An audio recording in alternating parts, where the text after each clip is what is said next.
बिस्मिल्लाहिर्रहमानिर्रहीम। अस्सलाम वालेकुम स्टूडेंट्स। आज हम strain energy in deformed materials के बारे में पढ़ेंगे, जो कि मैकेनिकल प्रॉपर्टीज़ ऑफ सॉलिड में हमारा लास्ट लेक्चर होगा। तीसरा लेक्चर होगा मैकेनिकल प्रॉपर्टीज़ से मुतल्लक, और मैकेनिकल प्रॉपर्टीज़ एंड हो जाएंगी। तो strain energy in deformed material, ये स्ट्रेन एनर्जी क्या है?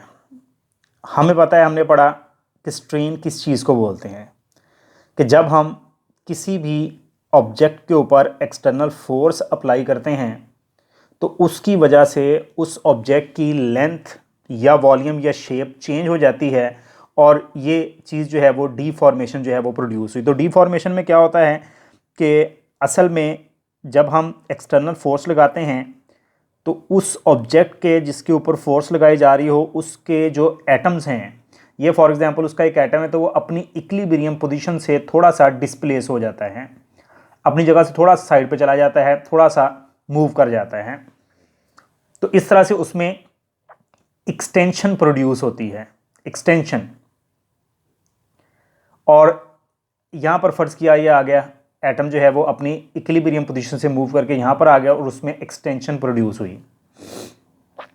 अब इसको यहां से डिस्प्लेस करने में हमने जो एक्सटर्नल फोर्स लगाई है, एक्सटर्नल फोर्स लगाने का मतलब कि हमने उसके ऊपर वर्क किया है, तो वो वर्क जो है वो उसमें स्टोर हुआ और उसके अंदर एनर्जी स्टोर हो गई, और इस एनर्जी की वजह से जब हम फोर्स को ख़त्म करेंगे तो वो वापस अपनी इक्विलिब्रियम पोजीशन पर रिटर्न करेगा, वापस आएगा within the elastic reason.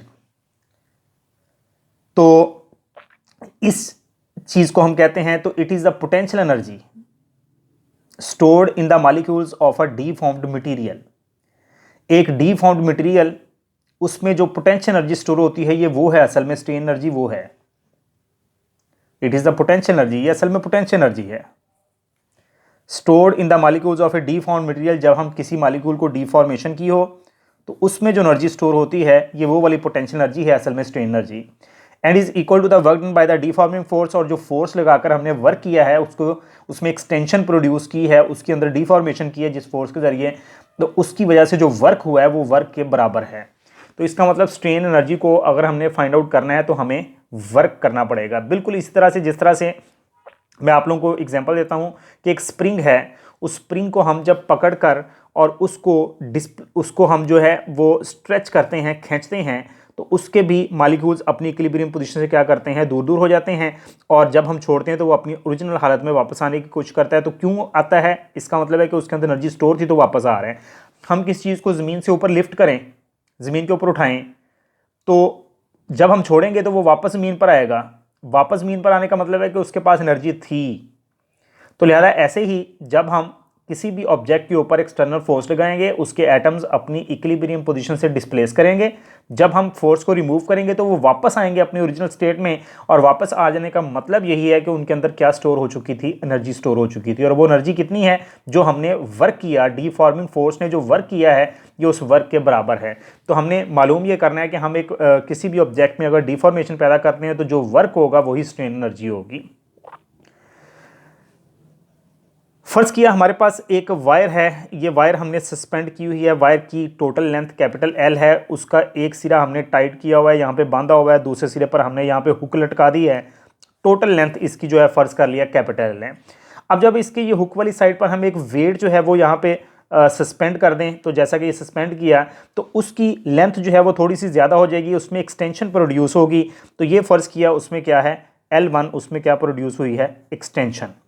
मतलब देखें कि पहले उसकी, ये मैंने लाइन लगाई, पहले उसकी लेंथ इतनी थी, कैपिटल एल, उसकी लेंथ इतनी थी, लेकिन इतनी इजाफा हो गया जब हमने वेट लटकाया, तो इसका मतलब ये उसमें क्या प्रोड्यूस हुई है, एक्सटेंशन L1 जो है वो प्रोड्यूस हुई है। तो ये नीचे की तरफ जो है वो उसने फोर्स लगाई, नीचे की तरफ वेट ने खींचा, तो तार की लंबाई में इजाफा हो गया है।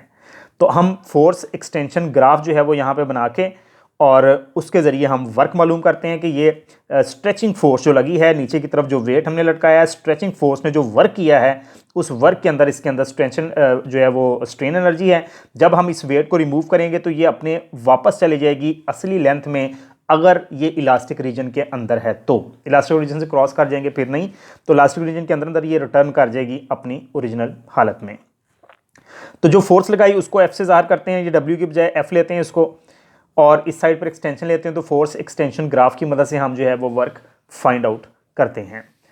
तो फर्स्ट की एक्सटेंशन जो है वो L1 और 4 जो है वो F1, और ग्राफ हमारा बना ये बिल्कुल स्ट्रेट लाइन क्योंकि इलास्टिक रीजन के अंदर बन रहा है और इलास्टिक रीजन में स्ट्रेस और स्ट्रेन या फोर्स और एक्सटेंशन एक दूसरे के डायरेक्टली प्रोपोर्शनल होते हैं, इसलिए यहाँ पर जो हमने ग्राफ जो है वो स्ट्रेट लाइन बनाया है।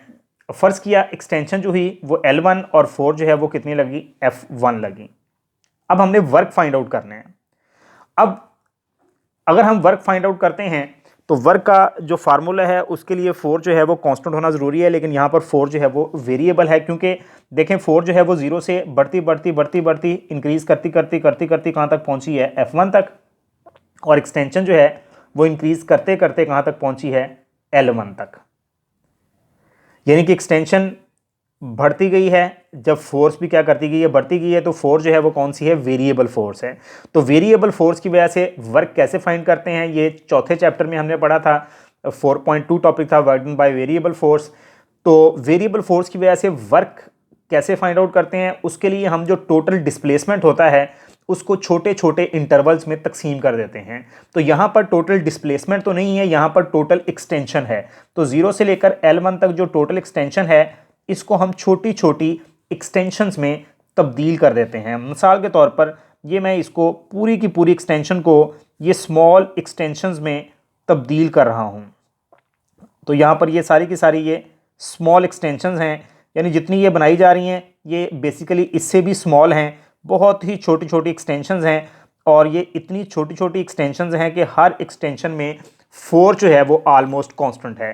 फॉर एग्जांपल अगर मैं यहाँ पर ये एक एक्सटेंशन लेता हूँ, फ़र्ज़ किया ये इतना हिस्सा मैं लेता हूँ, तो ये मैंने एक छोटी सी एक्सटेंशन ली है, लंबाई में इजाफा लिया है डेल्टा x, तो इस एक्सटेंशन में 4 जो है वो ऑलमोस्ट कांस्टेंट है, यानी f है। फोर्स ना तो कम है और ना ही ज़्यादा है। तो इस तरह से हमने टोटल जो एक्सटेंशन थी, टोटल जो पाथ था, उसको छोटे छोटे इंटरवल्स में, छोटे छोटे पैचेस में या छोटे छोटे एक्सटेंशंस में हमने उसको तब्दील कर दिया। और ये एक्सटेंशन जैसा कि ये मैंने बनाई, ये इतनी छोटी है कि इसमें 4 जो है वो कांस्टेंट है।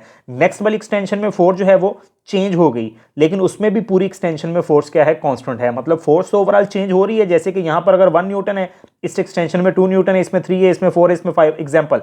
तो इस पूरी एक्सटेंशन में 4 जो है वो कांस्टेंट है। तो इस तरह से हम कांस्टेंट फोर्स रखकर जो है वो वर्क मालूम कर सकते हैं। तो जब हमने इसको छोटे छोटे एक्सटेंशन में तब्दील किया, अब इस एक्सटेंशन का ज़रा अगर हम वर्क निकालें सिर्फ इस एक्सटेंशन का, तो ये वर्क किसके बराबर होगा, वर्क का फार्मूला क्या होता है, फोर्स इंटू डिस्प्लेसमेंट। तो F इंटू एक्सटेंशन क्या है, डेल्टा x। ये सिर्फ इस जो है वो एक्सटेंशन, ये जो रेड में मैंने शेडिंग की है, सिर्फ इस एक्सटेंशन का वर्क है। तो इस तरह से हर एक का वर्क फाइंड आउट करके उनको सम करें तो वो टोटल वर्क आ जाएगा। तो टोटल वर्क डन, हमने वर्क फाइंड करना है, तो वर्क हमारे पास टोटल किसके इक्वल आएगा।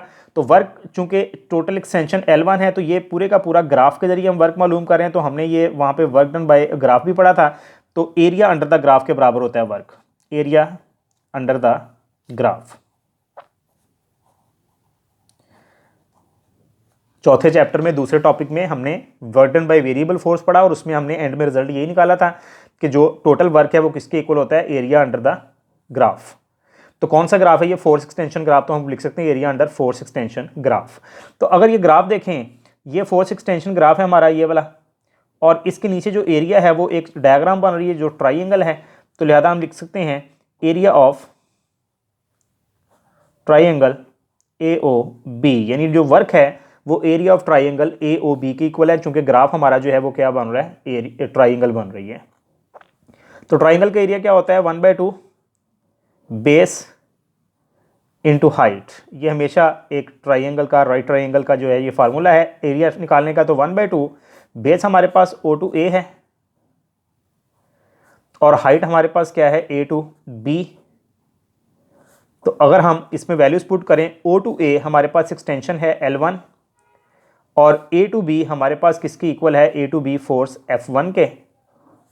तो लिहाजा वर्क जो है वो किसके इक्वल आ गया, 1/2 F1 मल्टीप्लाइड बाय L1। तो ये हमारे पास वर्क आ गया, और ये वर्क जो है बेसिकली क्या है, स्ट्रेन एनर्जी है। यानी ये जो वर्क आ गया कि यहाँ से लेकर यहाँ तक जो एक्सटेंशन प्रोड्यूस हुई है इसमें, तो इसमें एक्सटेंशन प्रोड्यूस करने में या डिफॉर्मेशन करने में जो वर्क हुआ है ये वो वर्क है, और यही क्या है, स्ट्रेन एनर्जी है। हमने कहा था कि it is equal to the work done by the deforming force. तो डिफॉर्मिंग फोर्स यही वाली है जो एक्सटेंशन प्रोड्यूस कर रही है, तो इसके वर्क जो है वो हमने ये फाइंड आउट कर लिया है। तो अब हम इसी वर्क को एक और जो है वो शक्ल में ड्राइव करते हैं। तो strain energy in terms of modulus of elasticity लिख सकते हैं, work done in terms of modulus of elasticity. तो अब ये वो ग्राफ है हमारा जो हमने ग्राफ बनाया हुआ था, इसको हम मजीद आगे स्टडी करते हैं, मजीद कंप्लीट इसको मैं करता हूँ। तो work done in terms of modulus of elasticity, तो हमने पढ़ा मॉडुलस ऑफ इलास्टिसिटी का फार्मूला क्या होता है, E is equal to stress divided by strain. Stress divided by strain को कहते हैं मॉडुलस ऑफ इलास्टिसिटी E। तो स्ट्रेस हमारे पास क्या आएगी, force per unit area F1 divided by A, और एक स्ट्रेन क्या होती है, change in length divided by original length capital L। तो अगर हम इसको रीअरेंज करेंगे तो ये जाकर मल्टीप्लाई होगा ऊपर F1 के साथ और ये इसके साथ नीचे आ जाएगा, तो बनेगा F1 into capital L divided by A into L1। तो यहाँ से हमने F1 की वैल्यू निकालनी है। तो F1 अगर हमने निकालना है तो देखें ये दोनों बटे में है तो इधर आके मल्टीप्लाई होंगे, EA L1 और जो कैपिटल L F1 से मल्टीप्लाई हो रहा था इधर आके डिवाइड होगा। तो ये F1 जो हमारे पास आई है इसे हम पुट कर देंगे इक्वेशन 1 में, यानी जो हमने वर्क फाइंड आउट किया था वो था हाफ F1 इंटू L1। तो F1 की जगह पर आ गया EA L1 divided by capital L और साथ में मल्टीप्लाई हो रहा है L1। तो ये बन गया work half EA L1 square divided by capital L। तो ये जो वर्क हमने निकाला है ये वर्क हमारे पास किसके बराबर है, ये स्ट्रेन एनर्जी के इक्वल है। ये टोटल वर्क आ गया इन terms of modulus of elasticity. E यहाँ पर क्या है, मॉडुलस ऑफ इलास्टिसिटी, तो यही स्ट्रेन एनर्जी है। तो मैं यहाँ पर लिख देता हूँ कि ये स्ट्रेन एनर्जी हमारे पास जो है वो किसके इक्वल आई है, जिसको जनरल फॉर्म में अगर हम लिखेंगे तो जनरल फॉर्म में मैं यहाँ पे लिखता हूँ 1/2 EA, और ये L1 बेसिकली क्या है, एक्सटेंशन यानी चेंज इन लेंथ। तो delta L square divided by capital L is the original length. तो ये स्ट्रेन एनर्जी का हमारे पास फार्मूला बना इन terms of modulus of elasticity. तो अब यहाँ पर हमारे पास कुछ रिजल्ट्स हैं, उन रिजल्ट्स को डिस्कस करते हैं जी। तो इसके रिजल्ट्स कुछ इस तरह से हैं कि ग्राफ के ज़रिए वर्क फाइंड करना, या ग्राफ के ज़रिए जो है वो स्ट्रेन एनर्जी को हमने फाइंड किया, वर्क बेसिकली फाइंड किया। तो ग्राफ के ज़रिए वर्क फाइंड करना एक जनरल मेथड है, ग्राफ के ज़रिए वर्क मालूम करना एक जनरल मेथड है, क्योंकि ये लीनियर पोर्शन और नॉन लीनियर पोर्शन दोनों के ऊपर एप्लीकेबल है। लीनियर पोर्शन के ज़रिए भी ग्राफ फाइंड कर सकते हैं, नॉन लीनियर पोर्शन के ज़रिए भी ग्राफ फाइंड आउट कर सकते हैं। इसका क्या मतलब है ये अभी पता चल जाता है। अगर हम एक्सटेंशन को इंक्रीज़ कर देते हैं L1 से L2 तक, मतलब यहाँ तक ये ग्राफ पहले हमने बनाया था O से B तक, और ये हमारे पास यहाँ तक ग्राफ पहले बना हुआ था ऑलरेडी। तो अगर हम एक्सटेंशन को L1 से L2 तक इंक्रीज़ कर देते हैं, जैसे कि यहाँ पे मैंने L1 से L2 तक इंक्रीज़ किया, और फोर्स को F1 से F2 तक, फोर्स को F1 से F2 तक इंक्रीज़ कर देते हैं, तो हमारे पास यहाँ पर ग्राफ जो है ये एक्सटेंड हो गया और यहाँ तक एक्सटेंशन आ गई L1 से L2, यहाँ पर फोर्स आ गई F1 से F2। तो फिर ये जो एक्सटेंडेड एरिया है इसका वर्क कैसे फाइंड आउट होगा, देन स्ट्रेन एनर्जी किसके बराबर होगी, एरिया ऑफ ट्रेपेजियम ABCD। ये ट्रेपेजियम है ABCD, स्ट्रेन एनर्जी कह लें या वर्क कह लें कि वर्क जो है वो किसके बराबर होगा, एरिया ऑफ ट्रेपेजियम। ये वाली जो चीज़ है सारी की सारी डायग्राम ट्रेपेजियम है। अब अगर हम एक्सटेंशन को मजीद इंक्रीज़ करेंगे L1 से L2 से भी ज़्यादा इंक्रीज़ कर देंगे, तो हमारे पास ये इन इलास्टिक रीजन आ जाएगा, मतलब ये कर्व हो जाएगा, ग्राफ स्ट्रेट लाइन जो है वो नहीं रही। इसका मतलब है कि अब वो इलास्टिक रीजन से जाकर और प्लास्टिक रीजन में चला गया कि अब अगर हम फोर्स को ख़त्म करेंगे तो the body will not return to its original dimensions या ओरिजिनल शेप। तो अब जो है अगर हम वर्क फाइंड करना चाहते हैं तो अब वर्क किसके बराबर होगा, एरिया ऑफ OGH के बराबर। ये कोई ट्राइंगल नहीं बन रही क्योंकि ये कर्व है, तो OGH वैसे जनरल एक डायग्राम है तो इसके वर्क के इक्वल जो है ये कहलाएगी। तो इस तरह से ये ओवरऑल स्ट्रेन एनर्जी का टॉपिक था। उम्मीद है आप लोगों को समझ आ गई होगी। तो मज़ीद हम नेक्स्ट इलेक्ट्रिकल प्रॉपर्टी सॉलिड की स्टार्ट करेंगे नेक्स्ट लेक्चर में इंशाल्लाह। अल्लाह हाफिज़।